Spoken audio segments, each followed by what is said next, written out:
என் வாயை பாரு எப்படி வீங்கிடுச்சுன்னு. சொனப்பூச்சி ஊற்றிடுச்சான் தெரியல. என் தொண்டை அப்படியே முட்டாக தெரிஞ்சுது. என்னடா அதுன்னு தொட்டு பார்த்தா சுருன்னு குத்துச்சு. அப்படியே கொஞ்சம் நேரம் இப்படி வீங்கிடுச்சு. அழகாக இருக்குல்ல. யாராவது இதை பார்த்து சிரிச்சிங்கன்னு வச்சிங்க, அவ்வளோதான் சொல்லிட்டேன். யாரும் சிரிக்கக்கூடாது. ஐயோ வாய் எப்படி இருக்கு, ஆனால் சிரிச்சா அழகாக இருக்கு. இன்னொரு முள் அப்படியே இருக்காட்டுக்கு, தொட்டாலே சுருக்குன்னு குத்துது. இன்னும் பெருசாக வீங்குமான்னு தெரில. நான் இப்போ ஒரு வீடியோ எடுக்கிறேன். இருக்க கண்டிஷன் அதிகமாகிட்டே போகுது. அதெல்லாம் பார்த்து வாயை வெடிக்க போதாட்டுக்கு. இன்னும் கொஞ்சம் நேரத்தில் வீங்கிக்கிட்டே போகுது. வாய் ரெண்டாக கிழிய போதாட்டுக்கு. எனக்கே தெரியாமல் எப்போ தான் வந்து சொன்ன பிடிச்சி வாய் மேலே படுத்துதுன்னு தெரில. எப்படி வீங்குது? ஐயோ பயமாக இருக்கேன்.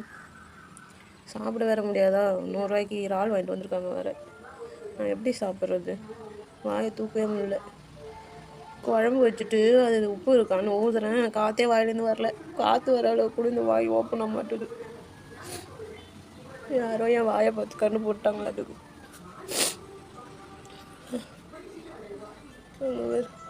அம்மா தைப்பூசத்துக்கு கூட்டுறதுக்கு போகலன்ட்டேன் நான்.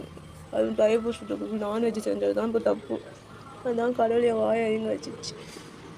தூக்கவே முடியல. அப்படியே கல் மாதிரி இருக்குது ஸ்டெப்பாக. அதெல்லாம் தொட்டு அப்படியே சுருக்குன்னு குத்துது. இன்னும் கொஞ்சம் நேரத்தில் வாய் கிழிய போதோ, வெடிக்க போதாட்டுக்கு. வாயில் இறம்பாமல் வச்சுட்டாங்க.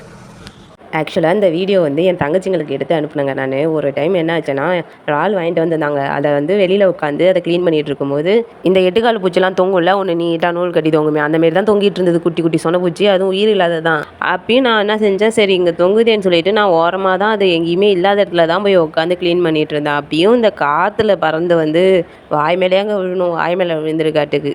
அப்புறம் குழம்புக்கு காய்கறி அரிஞ்சிட்டு இருக்கும்போது தான் மூஞ்சில் எதுக்கோ கை வைக்கும்போது அந்த வாய்க்கிட்ட நெருடலாக இருந்தது. என்னடா அதுன்னு பார்த்தா சுருக்குன்னு குத்துற மாதிரி இருந்தது. அப்புறம் கொஞ்சம் அப்படியே லைட்டாக சொரிஞ்சு விட்டதுக்கப்புறம் தான் அப்படியே லைட்டாக வீங்க ஆரம்பிச்சது. அப்படியே பெருசாக வீங்கிடுச்சு. இது சரியாக வரைக்கும் எங்கேயுமே வெளியிலேயே போவே இல்லைங்க. யாரோ பத்திரிக்கை வைக்க வந்துடுவாங்களோன்னு வேறு அது வேறு பயமாக இருந்துச்சு. நான் அதை வேலை யாரும் இல்லை. ஒரு 2-3 நாள் ஆச்சுங்க சரியாகிறதுக்கு.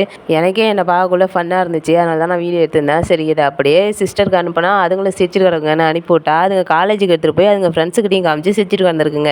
என் பிள்ளைங்க என்னை பார்த்துட்டு மூஞ்ச என்கிட்ட காட்டாதம்மா, பயமாக இருக்குது, உன்னை பார்க்கவே பயமாக இருக்குது, ஏன் வாய் இப்படி இருக்கும், வாயை என்கிட்ட காட்டாதுன்னு பயந்துட்டு ஓடுது ரெண்டும். இந்த வீடியோ எடுத்து கிட்டத்தட்ட 1 இயர் ஆயிடுச்சுங்க. பிப்ரவரி மாதம் 2025 எடுத்தது. ஒரு வீடியோ எடிட் பண்ணுறதுக்காக போய் பார்க்க போகும்போது இந்த வீடியோ மாடிச்சு. அப்போ பார்க்கல எனக்கே செம்ம சிரிப்பாக இருந்தது. சரி இதை அப்லோட் பண்ண வேணாம் தான் நினச்சேன். என்னை பார்த்து எனக்கே சிரிப்பாக இருந்தது அந்த வீடியோவில். சரி யாராவது டிப்ரெஷன் மூலம் யூடியூப் வரும்போது என் வீடியோ மாடிச்சுன்னா பார்த்தா சிரிப்பீங்களா, அதுக்காக தான் அப்லோட் பண்ணேன். இந்த வீடியோ பார்த்து யாரெல்லாம் சிரிச்சிங்களோ ஒரு லைக் போட்டு போங்க. இந்த வீடியோ எந்த வரைக்குமே எனக்கு சிரிப்பே வரலன்றவங்க ஹானஸ்ட்டாக கமெண்ட்டில் சொல்லுங்கள். பாய்.